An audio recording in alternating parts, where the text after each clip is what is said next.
तो जी हाँ, आप सभी सीटेट अभ्यर्थियों का करियर बुक चैनल पे सुस्वागतम। उम्मीद है आप लोग अच्छे होंगे। तो चलिए, आज का सेशन जो है फिर से बहुत अच्छा होने वाला है और सभी आप अपना कॉपी कलम निकालिए, क्योंकि सेशन में मैथमेटिक्स का प्रैक्टिस करने वाले हैं। और ये प्रीवियस ईयर क्वेश्चन है आपका 28 जनवरी का है। और एक कहावत भी सुने होंगे, practice max a man perfect. जब तक आप प्रैक्टिस नहीं कीजिएगा, परफेक्शन आपको नहीं मिलेगा। ओके, तो मेरे साथ आप प्रैक्टिस कीजिए और आप क्या नॉलेज आपने अभी तक गेन किया है वो इसको चेक कर सकते हैं। तो चलिए, पहला सवाल हम लोग सॉल्व करते हैं। सवाल यह है कि दो सम संख्याओं और दो विषम संख्याओं का योगफल होता है, मतलब क्या होता है ये आपको बताना। कहने का मतलब है, जो किसी भी दो सम संख्या को अगर आप जोड़िए तो क्या प्राप्त होगा, सम होगा या विषम होगा, या किसी भी दो विषम संख्या को अगर आप जोड़ते हैं तो क्या प्राप्त होता है। ठीक ना। देखिए, जब भी इस टाइप का सवाल आए तो थोड़ा सा आगे एग्जांपल ले लीजिए आप। इस तरह से देखिए, सम संख्या की बात कर रहा है तो देखिए, सम संख्या 2 हो गया, 4 हो गया, तो छोटा ले ही लीजिए, कोई दिक्कत नहीं है। 6 है, अब कह रहा है उसका सम। सम देखिए, 2 को जोड़िए तो 2 और 4 को जोड़िएगा तो 6। तो 6 अपने आप में क्या है, एक सम संख्या है। चाहे 4 और 6 को जोड़िए तो 6 4 10, ये भी एक सम संख्या है। तो कहने का मतलब ये है कि जो दो सम संख्या को अगर आप जोड़िएगा तो हमेशा आपको सम संख्या आएंगे। ओके, अब बात कर लेते दो विषम संख्या का। तो विषम संख्या आपका हो गया 1 3 5। ओके, तो अब जब भी दो विषम संख्या को जोड़िएगा तो ये भी आपको क्या होगा, सम प्राप्त होगा। जिस तरह से 1 और 3 को जोड़िएगा तो आपको हो गया 4, ये भी आपका क्या है, सम है। 5 और 3 की बात कीजिएगा तो 5 और 3 हो गया ये 8, तो ये भी एक आपको सम संख्या। तो ओके, तो ऑप्शन आपका हो जाएगा सदैव सम संख्या कहलाता है, मतलब सदैव सम संख्या ये आपका होगा। ठीक ना। अब यहां पे एक चीज और आपको बताएंगे कि इसी सवाल में आपको ये पूछ लेता, जो दो सम संख्याओं का यहां पे गुणनफल की बात किया, अगर योगफल मतलब एक तरह से योगफल की बात किया, लेकिन अगर गुणनफल की बात कर लेता तो क्या करते। तो कोई नहीं, एग्जाम्पल के माध्यम से इसको निकालिए। कभी भी इस टाइप के पूछे तो इसको एग्जाम्पल लीजिए, समझिएगा बात को। जिस तरह से 2 और 4 है, ये क्या है, सम संख्या। तो 4 और 2 को जब गुना कीजिएगा तो आपका आ जाएगा 8 आ जाएगा। तो 8 भी क्या है, एक सम संख्या। ठीक उसी तरह से अगर एग्जाम्पल में देखिएगा 1 और 3 का लीजिए, ठीक ना। देखिए 3 गुना 1, देखिए 3 हो रहा है। और ज्यादा आप लीजिए, 3 गुना अगर 5 है तो 5 तिया 15 हो रहा है, 15 हो गया। तो कहने का मतलब, जब दो संख्याओं का, दो सम संख्याओं का अगर गुणनफल करते हैं तो वो आपको सम आएगा। लेकिन जब आप विषम कर रहे हैं, तो विषम संख्या का गुणनफल कर रहे हैं तो देखिए विषम आएगा। तो इस टाइप का क्वेश्चन आए तो आप एक बार क्या कीजिए, एग्जाम्पल लीजिए और एग्जाम्पल से उसको सॉल्व करके कोशिश कीजिए जो क्या हो रहा है नहीं हो रहा। ओके, तो चलते हम लोग नेक्स्ट क्वेश्चन की ओर। अगला क्वेश्चन बहुत ही ज्यादा इंपॉर्टेंट है। इंपॉर्टेंट इसलिए भी है क्योंकि इसमें देखिए एक रीजनिंग टाइप का क्वेश्चन है। क्या है, जरा समझिएगा क्वेश्चन को। कहा केक के एक आयताकार टुकड़े को 4 समान भागों में काटा जाता है ना। समझिएगा क्वेश्चन को। तो मान लीजिए एक आयताकार केक है। ओके, ये आयताकार आपका केक हो गया। इस आयताकार केक को 4 समान भागों में काट दिया। ओके, तो चलिए 4 समान भाग में काट रहे, जैसा जैसा कह रहा है इस तरह से हमको करते जाना है। तो 4 समान भाग हो गया, देखिए किस तरह से, ये हो गया आपका और ये हो गया। ठीक ना। तो ये जो एक भाग आया है, ये एक भाग का वैल्यू क्या हो जाएगा, 1/4 इतना भाग होगा। ये जो पोर्शन है ये आपका होगा, ये वाला पोर्शन 1/4 होगा। अब देखिए सवाल क्या कर रहा है, इनमें से एक भाग को दो बराबर भागों में बांटा जाता है। तो ठीक है, तो इनमें से जो एक भाग है आपका, उसको दो बराबर भाग में आप बांट दीजिए। तो देखिए किस तरह से बांटते हैं हम लोग दो बराबर भाग में। तो देखिए इसको आप सिंपली सा, ये हो गया दो बराबर भाग। तो अब ये दो बराबर भाग में हो गया, जो ये वाला पोर्शन जो आपका, ये सेट वाला ऊपर वाला, इसका हिस्सादारी क्या होगा। तो टोटल था 1/4, तो ये हो जाएगा इसका और आधा खींच दीजिए, तो ये हो जाएगा 1/8 हो जाएगा। मतलब 1/4 गुना 2, कहने का मतलब ये हो गया 1/8 हो गया। यहां तक कोई तकलीफ नहीं होनी चाहिए। अब आगे क्या करा है, इस प्राप्त भाग को पुनः 4 बराबर भागों में बांटा जाता है। मतलब ये जो प्राप्त भाग है आपका, ये वाला पोर्शन, अब देखिएगा ये वाला पोर्शन जो है, इस पोर्शन को क्या कर रहा है, आपको 4 बराबर भाग में पुनः बांटा जाता है। तो कोई नहीं, देखिए 4 बराबर भाग में हम लोग फिर से उसको बांटते हैं। उसके बाद देखते हैं क्या आ रहा है। तो ये देखिए 1 भाग हो गया, 2 भाग हो गया और ये 3 4 भाग हो गया। अब पूछ रहा है इनमें से सबसे छोटा भाग होगा, इसमें से सबसे छोटा भाग क्या हो गया भाई साहब, ये हो गया। ये कितना होगा ये आपको बताना है ना। देखिए अब सबसे पहले ये तो हो गया 1/8। 1/8 को इन्हें क्या किया, आप 4 भाग में काट किए। तो कहने का मतलब 1/8 को 4 भाग में कट कर दिए, तो ये हो जाएगा 1/32। तो सबसे छोटा भाग जो होगा आपका, सबसे छोटा भाग होगा वो केक का क्या होगा, 1/32 भाग होगा। ठीक ना। तो जो जो क्वेश्चन कर रहा है बस स्टेप वाइज आपको भरते जाना है। किस तरह से, डायग्राम के माध्यम से। क्या किया, पहले एक आयताकार एक टुकड़ा है, केक है, उसको क्या किया, 4 बराबर भाग में बांटा, तो 4 भाग में बांट दिए। तो एक भाग जो हो गया, एक भाग आपका वैल्यू हो गया आपको 1/8 हो गया, माफ कीजिएगा 1/4 हो गया। अब क्या कर रहा है, जो 1/4 है उसको क्या कर रहा है, 2 बराबर भाग में बांट रहा है। तो कोई नहीं, नीचे में 2 हो गया। देखिए शॉर्ट मेथड। फिर उसको क्या कर रहा है, तो उसको जो एक जो भाग आया आधा वाला, उसको फिर 4 भाग में बांट रहा है। तो फिर क्या कर दे, नीचे 4 से। तो अब देखिए इसको कैलकुलेट कर दे, 1/, क्या 4 चौक 16 दूना 32, ये आंसर हो गया आपको। ये हो गया 1 लाइन में, कहानी खत्म। तो सबसे पहले आप बेसिक समझ लीजिए क्वेश्चन कहना क्या चाह रहा है, उसके बाद आप शॉर्ट मेथड समझ लिए। ठीक ना। तो चलते हम लोग नेक्स्ट क्वेश्चन की ओर। अगला जो क्वेश्चन है ये वही बहुत अच्छा क्वेश्चन है, बहुत ही अच्छा क्वेश्चन है। ठीक ना, समझिएगा इस बात को। कह रहा है जीवन एक आयत में 100 समान वर्गों में विभाजित किया जाता है। ओके, समझिएगा क्वेश्चन को, अभी बहुत बारीकी से समझिए क्वेश्चन को। वैसे ये क्वेश्चन मुश्किल से 2 सेकंड का क्वेश्चन है, लेकिन बेसिक यहां समझना बहुत जरूरी है। ये हम आपको करके दिखाएंगे, मुश्किल से 2 सेकंड में क्वेश्चन बना देंगे हम। देखिए मान लीजिए ये क्या कर रहा है, एक आयत है, बहुत बड़ा सा आयत है भाई। ठीक ना। अब इस आयत में क्या कर रहा है, जो 100 समान वर्गों में विभाजित कर दिया। ठीक ना, इस तरह से आपको विभाजित कर दिया। 100 समान मतलब एक तरह से विभाजित किया है, छोटे छोटे वर्गों में विभाजित किया है। ओके, इस तरह से आपको विभाजित कर दिया है वर्ग में। ठीक ना। अब इसमें सवाल ये कह रहा है कि जो 1 से लेकर 100 तक की संख्याएं लिख दे रहा है, इसमें आपको संख्याएं इस तरह से लिख दे रहा है। समझिए क्या बात को, एक चीज एक एक चीज को आपको संख्या लिख दे रहा है। इसमें 1 लिख दे रहा है, इसमें 2 लिख दे रहा है, इसमें 3 लिख दे रहा है, 4 5 6, इस तरह से 100 तक लिखा। ठीक ना, 8 है, 9 है, अपना 10 है, 15 है। ठीक ना, इस तरह से लिख दे रहा है, 16 है। अब कह रहा है मीनू इसमें 8 के सभी गुंजों को पीले रंग से छायांकित करता है। मीनू क्या करता है, 8 के सभी जितने भी 8 के गुणज होगा ना, मतलब 1 से लेकर 100 तक आएगा, तो 100 तक में 8 का गुणज होगा। तो जो जो 8 का गुणज है, मान लीजिए यहाँ पे 8 का गुणज होगी 8, तो 8 को पीला रंग से कर दिया। फिर 16 है, इसको पीला रंग से हो गया। कहीं आगे 24 आएगा तो उसको पीला रंग से कर दिया। इस तरह से करता गया। ओके, अब क्या कर, इनमें से 9 के गुणज को हरे रंग से छायांकित कर देता है। वो क्या, महीन जो है हरे रंग से करता है। ठीक ना, तो जो भी 9 का है उसको हरे रंग से आपको इंडिकेट कर देता है, एक तरह से रंग देता है। जैसे 9 है, इसको इंडिकेट कर दिया। ठीक ना, कहीं 18 आएगा मान लीजिए, तो इसको इंडिकेट कर दिया जो 8 का गुणज। तो हम आपको बता चुके 8 का गुणज और 9 के गुणज के बारे में, एक तरह से उसका पहाड़ा होता है। अब क्या सवाल कर रहा है कि इस आयताकार चित्र में सबसे बड़ी संख्या जिसमें दोनों रंग भरा जाए, कहने का मतलब क्या है, वो 8 का भी गुणज हो और 9 का भी गुणज हो। समझ गया, वो आपको बताना है, यही क्वेश्चन है। ठीक ना, तो ये तो बेसिक क्वेश्चन का समझ गया। अब एक चीज बताइए, जो क्या कह रहा है भाई, 9 का भी गुणज होना चाहिए। ठीक ना, और वो गुण 8 का भी होना चाहिए। ठीक ना, तो एक तरह से ऑप्शन में ये देखिए, तो गुणज का क्या मतलब होगा, कोई संख्या अगर किसी संख्या का गुणज होगा तो उससे पूरा पूरा भाग लगना चाहिए, बताए थे आपको। अब देखिए जो भी ऑप्शन है ना, उसमें ये क्वेश्चन, ये देखिए ऑप्शन में जो कौन ऐसी संख्या जो बड़ी तो हो ही हो, लेकिन वो 8 से भी कट जाए, 9 से भी कट जाए।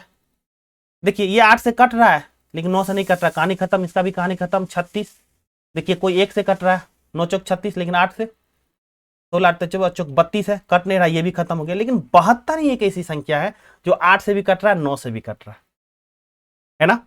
तो इस तरह से ऑप्शन देखिए, 2 सेकंड में कहानी खत्म। ओके, तो उम्मीद है आपको ये कॉन्सेप्ट पसंद आया होगा। तो चलते हम लोग नेक्स्ट क्वेश्चन की ओर।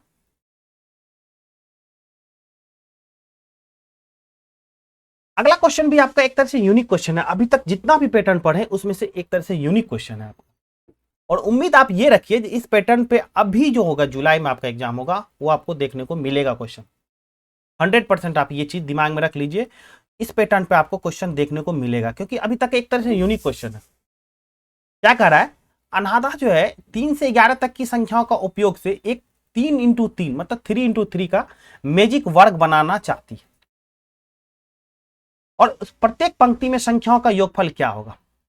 अब देखिए एक मैजिक वर्ग बनाना चाहते हैं। अब थोड़ा सा जब बचपन क्लास 5-6 में आप गए होंगे तो एक चीज पेपर में देखते होंगे, जो आपका क्या होता था, इस तरह से संख्या दी हुई थी मतलब एक तरह से वर्ग बनाया रहता था, इसमें से इसको 3 भाग हो गया, 3x3, इस तरह से 3x3 बना हुआ रहता था। अब क्या होता था, इसमें जो कुछ संख्याएं दी हुई, मान लीजिए यहाँ पे ए है, बी है, सी है, तो आप अक्सर देखते हो तो इसको इधर से जोड़िए तो भी बराबर आता था, इसको इस साइड से जोड़िए तो भी वही संख्या आता था, इसको कोना कोनी जोड़िए फिर भी वही संख्या आता था जोड़ने के बाद। ऐसा जरूर आप एक तरह से सुडोको टाइप में देखे होंगे, उसी से सवाल है। तो अब क्या कह रहा है, जो प्रत्येक पंक्तियों में संख्या का योगफल क्या है ये बताना है। तो जब भी इस टाइप का माय डियर सवाल आए तो संख्या क्या कह रहा है भाई, 3 से 11 तक की ना, तो जितना भी 3 से 11 तक संख्या उसको जोड़ दीजिए।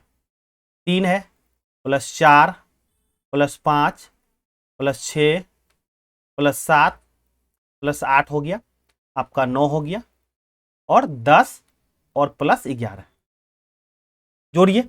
अब कह क्या रहा है भाई, 3/3 का कह रहा है ना पंक्ति भाई, तो 3 से इसको क्या कर दीजिए, डिवाइड कर दीजिए। जो संख्या आपको आएगा यही जो है एक तरह से सुडोको में 3 में जो मैजिक वर्ग है आपको उसकी संख्या का योगफल आएगा। कोई नहीं, चलिए थोड़ा सा हम लोग जोड़ते हैं इस चीज को। तो चलिए अब हम लोग जोड़ते हैं। तो 4 3 7 5 12 6 18 हो गया, 18 7 हो गया आपका 25, और 25 8 हो गया, 8 5 13 मतलब 33, 33 9 हो जाएगा आपको 42, 42 10 हो गया 52, और 52 11 हो गया 63। तो कहने का मतलब 63 अपॉन में हो जाएगा 3। ओके, तो देखिए 3 से इसको डिवाइड कीजिए, 3 दूना 6 और 3 एकम 3, कहने का मतलब हो गया 21। तो जो संख्याओं का योगफल होगा वो आपका योगफल हो जाएगा 21, ऑप्शन आपका बी हो जाएगा। नेक्स्ट क्वेश्चन जो आपके स्क्रीन पे वो ये कह रहा है, यदि x और y दो संख्या इस प्रकार है कि इसका योगफल 110 है, कोई बात नहीं है, और उसका अंतर क्या है आपको 100 है, तो इस टाइप के सवाल में आपको क्या करना है, सीधा ऑप्शन की ओर आपको मूव करना है। योगफल देखिए x और y का 110 होना चाहिए, और अंतर क्या होना चाहिए, 100 होना चाहिए। योगफल देखिए 110 है लेकिन अंतर क्या, 100 में से 10 घटाइएगा तो कितना आएगा, 90 आएगा। बात तो नहीं बना, कहानी खत्म। अब देखिए क्या है, योगफल आपका क्या है, 105 + 5 110 हो जाएगा, और अंतर क्या हो जाएगा, 105 में से 5 घटाइएगा तो कितना आएगा, 100 आएगा। तो इसका बात बन गया, तो ऑप्शन आपका सीधा बी हो जाएगा, ठीक ना। बाकी में चेक कर लीजिए, आपको इस तरह से नहीं होगा। देखिए दोनों को जोड़िए तो आपको 110 हो जा रहा है, लेकिन घटाओ कीजिए तो कम आ जा रहा है। ये दोनों को जोड़िए तो आपको, लेकिन घटाओ कीजिएगा तो नहीं मिलेगा। इस तरह से ऑप्शन आपका बी हो जाएगा, ठीक ना। आसान सवाल था ये। चलते हैं हम लोग नेक्स्ट क्वेश्चन की ओर। निम्नलिखित में से कौन सी संख्या 9 से विभाज्य है, ठीक ना। तो 9 का विभाज्यता का नियम आपको जानना पड़ेगा इस क्वेश्चन को सॉल्व करने के लिए। तो चलिए जानते हैं 9 का विभाज्यता क्या कहती है। किसी भी संख्या में अगर अंकों का योग अगर आपको 9 से डिवाइड हो जाएगा तो पूरी संख्या क्या हो जाएगी, वो 9 से विभाजित हो जाएगी, है ना। चलिए अंकों का योग करते हैं। पहला ऑप्शन देखिए, 6 2 8 1 9 3 12 4 16, 16 5 हो गया, 6 5 21 हो गया। क्या 21 9 से डिवाइड है, नहीं है, तो ये ऑप्शन आपका खत्म हो गया, ठीक ना। चलते हैं अगला ऑप्शन बी की ओर। 2 1 3 6 3 9 3 12 1 13 13 5 18, 18 9 से डिवाइड है, हाँ है, तो पूरी संख्या जो है आपका 9 से डिवाइड हो जाएगा। ओके, तो चलते हैं नेक्स्ट क्वेश्चन की ओर। अगला क्वेश्चन क्या कर रहा है, अक्षर H में बने सभी कोणों का योगफल बराबर है, इसके बराबर है ये आपको बताना है, ठीक ना। तो देखिए H, ये H है, तो H में जो एक तरह से कोण बन रहा है, क्या क्या कोण बन रहा है, देखिए इस बात को। तो ये कोण बन रहा है आपका, एक हो गया, ये कोण हो गया, दूसरा हो गया, ये कोण तीसरा हो गया, और ये कोण चौथा हो गया। कहने का मतलब ये भी 90 का बनेगा, ये भी 90 बनेगा, है ना, और ये 90 बनेगा, और ये 90 बनेगा। तो टोटल अगर कोण की योगफल देखा जाए तो 9 चौक 36, कहने का मतलब 360 डिग्री बन रहा है मेरे दोस्त, है ना। अब कह रहा है त्रिभुज के कोनों के योगफल के बराबर है, ये ऐसा कहना है इसका। तो त्रिभुज के तीनों कोनों का योगफल कितना होता है भाई साहब? 180 डिग्री, लेकिन यहाँ तो 360 डिग्री है, तो ये तो गलत हो गया। अब कह रहा है एक चतुर्भुज के अंतः कोनों के योगफल के बराबर है।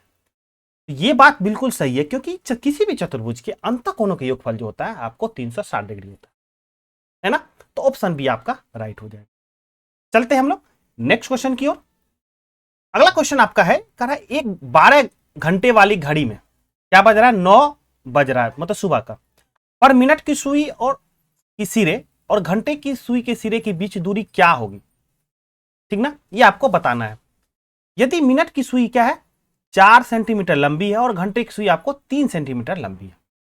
समझिएगा बात को।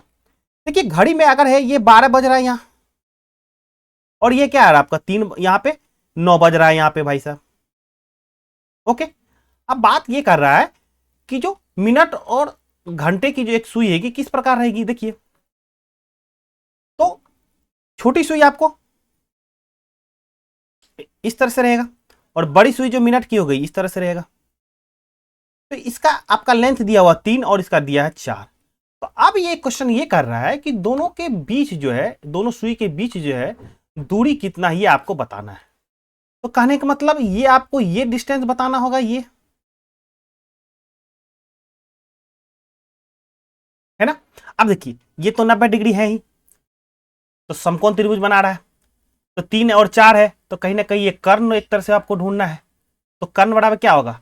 तो जो भी रूट अंडर आधार है इसका स्क्वायर, तो 3 का स्क्वायर हो जाएगा 9 प्लस 4 का स्क्वायर हो जाएगा 16, ये आ जाएगा रूट अंडर आपका 25, और कहने का मतलब ये हो गया 5। तो ये जो डिस्टेंस होगा दोनों के बीच दूरी, ये हो जाएगा आपको 5 सेंटीमीटर हो जाएगा।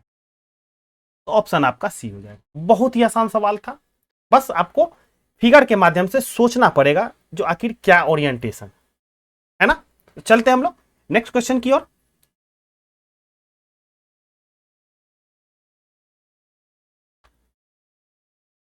ओके, तो अगला क्वेश्चन क्या है? कह रहा है शिक्षक ने कक्षा 5 के विद्यार्थियों के 3 आकृतियां वृत्त, वर्ग और त्रिभुज दी। ठीक ना, वृत्त भी दिया, वर्ग भी दिया, त्रिभुज दिया। अब उन्होंने उनसे पूछा कि इनमें से कितनी आकृतियां आधे घूर्णन के बाद समान होती है। तो जब पिछला सेशन आपको किए थे तो हम आपको बताए थे आधे घूर्णन का मतलब क्या है। वो होता है 180 डिग्री घुमाना, ठीक है, 180 डिग्री रोटेट करना, ये बात समान रहेगी। ये आपको क्वेश्चन कर रहा है। अब वो अपने विद्यार्थी को निम्न के बारे में अध्ययन कराना चाहती है। अब ये आपसे पूछ रहा है कि जो एक्चुअली जो टीचर है बच्चों को किसके बारे में पढ़ाना चाह रहा है। ठीक ना, ऑप्शन आपका है घूर्णन सममिति, रेखीय सममिति, कोणों की तुलना, क्षेत्रफलों की तुलना। आपको पिछला सेशन भी बताए थे जब 180 डिग्री घूर्णन की बात कर रही है तो वो सममिति की बात कर रही है, और इसी तरह से उस सममिति में भी जब एंगल की बात कर रहा है तो एंगल की बात करेगा तो वो आपका घूर्णन की बात हो जाएगा। ठीक ना, जब रेखीय की बात करेगा तब वहां पे रेखाएं सममिति की बात वो करेगा। इस तरह से ऑप्शन आपका ए हो गया, है ना। तो चलते हैं हम लोग नेक्स्ट क्वेश्चन की ओर। अगला क्वेश्चन है, ये कहीं ना कहीं उम्र से रिलेटेड है, जो आपका एज क्या हुआ। और ये क्वेश्चन को बड़ा ध्यान से समझिएगा क्योंकि ये बहुत ज्यादा इंपॉर्टेंट है। आप अपने लाइफ में भी इसको इंप्लीमेंट हमेशा कर सकते हैं जब आपको फॉर्म भरना हो। तो देखिए क्या कह रहा क्वेश्चन, कह रहा है बिंसी का जन्म 8/8/2007 में हुआ और उसकी आयु बताना आपको 31/7/2022 में उसकी आयु कितनी थी, ये आपको बताना। ठीक ना, तो देखिए इस टाइप के सवाल को सॉल्व करने का क्या तरीका है। तो सबसे पहले आपको लिखना है वर्ष, वर्ष के बाद आपको लिखना है महीना, और महीने के बाद लिखना है आपको दिन। अब वर्ष में भी जो आपका लेटेस्ट है, जिस तरह से 31/7/2022 है और 2007 है तो लेटेस्ट हो गया 2022। तो आपको वर्ष में सबसे पहले लिखना है जो लेटेस्ट वाला है, तो 2000 आपका 22 हो गया। उसके बाद मंथ लिखना है भाई, कितना हो गया 7 है, और दिन हो गया 31। इसमें से घटाना है क्या आपको, जहां पे इस तरह से ये पुराना वाला है तो वर्ष के सामने वर्ष लिख दिए, तो 2000 आपको 7 हो गया, और ये हो गया आपको फिर से 08 हो गया, और ये हो गया आपको 08 हो गया। अब क्या करना है, इसको घटा देना है। ठीक, अब देखिए घटाना आपको दिन से जाना है वर्ष की ओर। ठीक ना, कारण भी आपको बता देंगे क्यों इस तरह से करते हैं। देखिए दिन है, छोटा इकाई है, तो अगर कम भी पड़ जाएगा तो हम मन से क्या करेंगे, कुछ ना कुछ उधारी ले लेंगे, पैसा ले लेंगे। इसलिए हम लोग इस तरह मेथड का यूज करते हैं। अब देखिए 31 में से 8 घटाएंगे तो सीधा सीधा 23 बच जाएगा। ऑप्शन में देखिए कहीं 23 दिख रहा है, ऑप्शन सी। आप एग्जाम में यहां से भी यहां तक बना के आप निकल जाइएगा, पूरा सॉल्व मत कीजिएगा, टाइम फालतू का बर्बाद होगा। हाँ, यहां हम लोग सीख रहे हैं, इस वजह से क्वेश्चन को पूरा बनाएंगे। ओके, अब देखिए मंथ है आपका, दिन का तो काम खत्म हो गया। तो मंथ क्या, 7 में से आपको 8 घटाना है, मतलब 7 महीने में से 8 महीने घटाना है। घटेगा नहीं, ठीक है। पड़ोसी से हम कुछ ना कुछ उधारी लेंगे, तो पड़ोसी बाबा किसके पास वर्ष है तो वर्ष देगा, तो इसको हम लोग क्या महीने में बदल लेंगे, तो ये हो जाएगा आपका 12। तो कहने का मतलब 7 पहले है, 12 अभी आए, तो 12 7 हो गया 19। तो 19 में से अगर 8 घटाएंगे तो सीधा सीधा बच जाएगा आपको 11। कोई तकलीफ नहीं होनी चाहिए। अब 2022 जो घट के हो 2021 हो जाएगा, क्योंकि एक तो दे दिया बगल वाले को। तो 2021 में से अगर 2007 घटाइएगा तो सिंपली हो जाएगा आपको 14 हो जाएगा, ठीक ना। तो इसका मतलब 14 वर्ष हो गया, 11 महीने हो गया, 23 दिन हो गया उसकी, ठीक ना। तो आपका ऑप्शन सी इससे भी होगी। देखिए पूरा पूरा आपको मिल गया, ठीक ना। तो चलते हैं नेक्स्ट क्वेश्चन की ओर। देखिए अगला क्वेश्चन जो ये आपके है, ये रीडिंग के ऊपर है। जो आप बिजली बिल का भी अक्सर अपने घर में भी रीडिंग अगर लेते हैं, उसके बाद आप जो एक पे करते हैं। और ये क्वेश्चन जो आपका है, जो सीटेट के द्वारा ये क्वेश्चन को इनवैलिड करार दिया गया, क्योंकि जो इसमें प्राप्त जितना भी इंफॉर्मेशन होना चाहिए क्वेश्चन को सॉल्व करने के लिए, ये अवेलेबल इस क्वेश्चन में नहीं था, ठीक ना। तो इस वजह से इसको क्वेश्चन को सॉल्व करना थोड़ा सा टफ होगा। लेकिन हम आपको ये भी बताए हैं कि कभी कभी इस टाइप का भी क्वेश्चन आपको सेट में आता है, जहां पे आपको मिसिंग रहता है कुछ ना कुछ, जो इंफॉर्मेशन चाहिए क्वेश्चन सॉल्व करने के लिए वो नहीं आता है। ओके, तो आप वहां पे हड़बड़ाइएगा मत, इस क्वेश्चन में ट्राई कीजिए। आपका जो मेथड है अगर नहीं बना तो स्किप करके आगे बढ़ जाना है, टाइम उसमें कंज्यूम नहीं करना। और इसका एक तरह से ये क्वेश्चन इनवैलिड हो गया, जिसको अमान्य करार दिया गया था। ओके, तो चलते हैं हम लोग नेक्स्ट क्वेश्चन की ओर। अब अगला क्वेश्चन है, कह रहा है एक खिलौना कार का मूल्य जो है आपको दिया हुआ है 35 रुपया, एक केले का मूल्य दिया 2.5 रुपया भाई, एक नोटबुक का दिया 25 रुपया, तथा नींबू जूस का दिया हुआ 12.5 रुपया। अब बात कर रहा है और उनके पास 50 रुपया है, तो निम्नलिखित में से किस संयोजन के लिए उसके पास पर्याप्त धनराशि है, ये आपको बताना। समझिएगा बात को, ये चीज आइटम है और उसके पास पैसा भी है, तो अब किस तरह से वो खरीदे ताकि उसका काम बन जाए। मतलब कुछ ना कुछ उधारी ना रहे। मतलब ये नहीं है कि जो सामान 100 रुपया का हो गया, 50 रुपया मेरे पास है तो 50 रुपया उधारी हो गया, नहीं, ऐसा ये नहीं कर रहा है। कह रहा है अगर सामान आपको खरीदना है 50 रुपया के अंदर का खरीद लेना है, मतलब इस तरह से खरीदिए। चलिए हम लोग देखते हैं। अब यहां बात कर एक नोटबुक, तो एक नोटबुक का आपका मूल्य क्या है, 25 रुपया, 25 प्लस एक केला का दाम है 2.5 रुपया।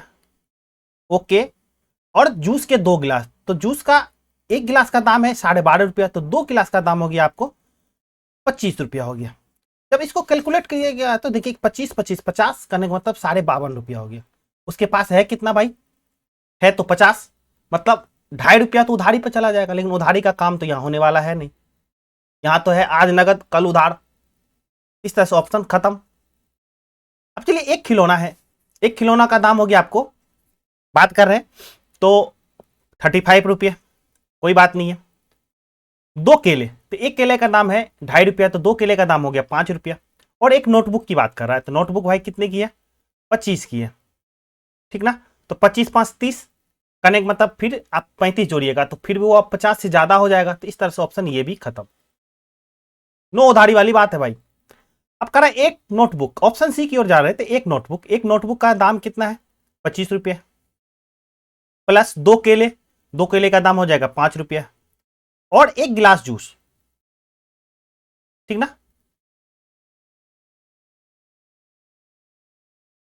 तो ये हो जाएगा आपका 12.5 रुपया।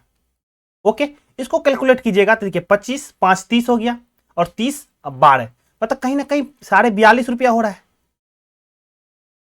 तो ये 50 रुपया के अंदर ही है ना, मतलब उधारी तो नहीं लग रहा ना। ये ऑप्शन देखिए एक बन रहा है। ओके, अगला देखिए क्या है, 2 नोटबुक। तो जब 2 नोटबुक की बात करेगा तो एक नोटबुक है कितना 25 का, तो 2 नोटबुक से सीधा 50 तो इसे हो गया। इसको केला भी खरीदना भाई, तो 2.5 रुपया तो इधर से और आएगा, तो ये तो ज्यादा हो गया ना। इस तरह से ऑप्शन ये भी आपका गलत हो गया। तो ऑप्शन सिर्फ और सिर्फ सी होगा। ठीक, तो चलते हैं हम लोग नेक्स्ट क्वेश्चन की ओर। अब अगला जो क्वेश्चन है आपका, ये भी बहुत अच्छा क्वेश्चन है, ठीक ना। समझिएगा बात को। कह रहा है किसी आकृति का अधिकतम क्षेत्रफल क्या होगा, ये आपको बताना है। और ऑप्शन में आपको दिया हुआ है जो भुजा आपको 3 इकाई और 4 इकाई वाली एक आयत है, तो आयत का जो क्षेत्रफल होता है क्या होता है, लंबाई गुना चौड़ाई। कहने को बताया एक 3 है एक 4 है, तो 4 तिया 12 हो गया, है ना। दूसरा ऑप्शन देखिए क्या कर रहा है, भुजा 3 इकाई वाला वर्ग। तो देखिए वर्ग की बात कर रहा है, तो वर्ग का क्षेत्रफल क्या होता है, भुजा स्क्वायर। मतलब 3 गुना 3 कीजिएगा भाई साहब, तो 9 हो गया 9। चलिए अगला है, कह रहा है त्रिज्या 2 इकाई वाला वृत्त है, तो वृत्त का क्षेत्रफल क्या होता है, पाई आर स्क्वायर। तो पाई की वैल्यू होगी 22/7, और आर क्या है भाई, क्या है 2, तो 2 गुना 2। तो कहने का मतलब हो गया 2 दूना 4, 22 गुना 4 कीजिएगा तो क्या हो जाएगा 88/7 कीजिए, एक टाइम में लग जाएगा, बचेगा 18, तो 7 दूना 14, मतलब 12 दशमलव समथिंग कुछ ना कुछ आएगा और ज्यादा। अधिकतम पूछ रहा है तो इस वजह से कोई नहीं है, 12 से ज्यादा हो गया तो हम लोग देख लेंगे आगे। अब कह रहा है भुजा 3 इकाई और 4 इकाई कर्ण को छोड़कर वाला समकोण त्रिभुज। कहने का मतलब कोई एक ऐसा त्रिभुज है जिसका आधार दिया हुआ है, आपको 3 दिया है सपोज कीजिए और 4 दिया है। इसका क्षेत्रफल क्या होता है, 1/2 गुना आधार गुना ऊंचाई, यही तो क्षेत्रफल होता है ना समकोण का। तो चलिए 1/2 गुना आधार क्या है आपको 4 गुना ये 3 है, 2 दूना 4, करने का मतलब 6 हो गया। इन चारों ऑप्शन में इन चारों ऑप्शन में आप देखिए तो सबसे बड़ा मतलब अधिकतम किसका है भाई, तो सिर्फ वृत्त का ही है। इस तरह से ऑप्शन आपका सी हो जाए। तो एक क्वेश्चन में देखिए आपको एक क्षेत्रमिति का बहुत बेसिक चीज आपसे वो पूछ लिया, ठीक ना। तो आप कॉन्सेप्ट को समझिए चीज को इस तरह से। देखिए आपका हर चीज का एक क्वेश्चन के माध्यम से रिवीजन हो रहा है। फॉर्मूला रिवीजन हो गया, आयत का हो गया, वर्ग का हो गया, मतलब आपको वृत्त का हो गया, समकोण त्रिभुज का हो गया। तो क्वेश्चन ना मेरे साथ प्रैक्टिस कीजिए आप, बहुत ज्यादा फायदा आपको होने वाला है। ओके, तो चलते हैं हम लोग नेक्स्ट क्वेश्चन की ओर। अब देखिए यहां पे क्या कर रहा है, तो एक गणित टेस्ट में कक्षा 5 के विद्यार्थी द्वारा प्राप्त किए गए अंक नीचे आपको लिखा है। अब खड़ा ये सवाल पूछ रहा है कितने विद्यार्थी 5 या 5 से अधिक अंक प्राप्त किए, आपको बताना है कितना स्टूडेंट। तो जब भी इस तरह के सवाल आए तो आपको बताए थे जो आपका एक उंगली क्या होना चाहिए, स्क्रीन पर होना चाहिए। ओके, और जो जो 5 या 5 से अधिक उसको नोट करते जाइए और उसको क्या कर लीजिए, काउंट कर लीजिए, तो आपका एक बार में निकल जाएगा। नहीं तो आपको क्या होगा, जरा सा भी 1 2 इधर उधर छूटा, जिस तरह से ऑप्शन देखिए 14 15 16 17, अगर एक भी छूटा या एक ज्यादा हो गया, ऑप्शन में इस तरह से है बैठा हुआ ऑप्शन, बाबा आओ हम तो तुमको दिखा देंगे, मतलब आपका गलत हो जाएगा, आसान सवाल गलत हो जाएगा। इसलिए सबसे बेस्ट ट्रिक यही है कि स्क्रीन को पकड़िए, मतलब स्क्रीन पर जहां जहां 6 है मान के चलिए, आपको 6 क्या है, 5 से ज्यादा, 5 या 5 से अधिक 6 को लिख लिए। एक के बारे में क्या ख्याल है आपका, एक तो नहीं आएगा, 2 नहीं आएगा, 8 है 8 आएगा, 5 है 5 आएगा, 0 है नहीं आएगा, फिर 5 आएगा, फिर 5 आएगा। मतलब जब इस तरह से आप लिखिएगा तो क्या होगा, जो आपको चाहिए वही मिलेगा आपको, ठीक ना। तो इसका कमेंट के माध्यम से आप जरूर इसका आप दे भेजिए, तो आखिर इसका कमेंट में क्या होगा आंसर, ठीक ना। तो चलते हैं हम लोग नेक्स्ट क्वेश्चन की ओर। और अगला क्वेश्चन जो है आपका पैटर्न का, तो आइए इस सवाल को भी हम लोग सॉल्व करते हैं। तो पैटर्न में सबसे पहले आपको क्या बोले थे, किसी भी पैटर्न में सवाल को समझना है, थोड़ा देर कम से कम 2 से 3 सेकंड आपको स्क्रीन पे देखिएगा, समझिएगा एकदम शांति से। यहाँ पे देखिए क्या कर रहा है, लेफ्ट और राइट में कॉम्बिनेशन है। 1 + 3 = 4 है, 1 + 3 + 5 = 9 है, 1 + 3 + 5 + 7 = 16 है। तो आगे क्या होगा ये आपको बताना है। जब इसको गौर से देख रहे हैं तो देखिए क्या हो रहा है आपको कहानी, ये 2 का स्क्वायर हो रहा है जी, ये 3 का हो रहा है, ये 4 का हो रहा है, तो कहीं ना कहीं उम्मीद आप लगा सकते हैं 5 का स्क्वायर होगा मतलब 25 होगा, होगा। तो देखिए इस तरह से 25 आपका ऑप्शन सी राइट हो जाएगा। ओके, तो आज की सेशन में इतना ही, फिर मिलेंगे हम लोग एक नए सेशन में एक नए कॉन्सेप्ट के साथ। तब तक के लिए धन्यवाद, जय हिंद।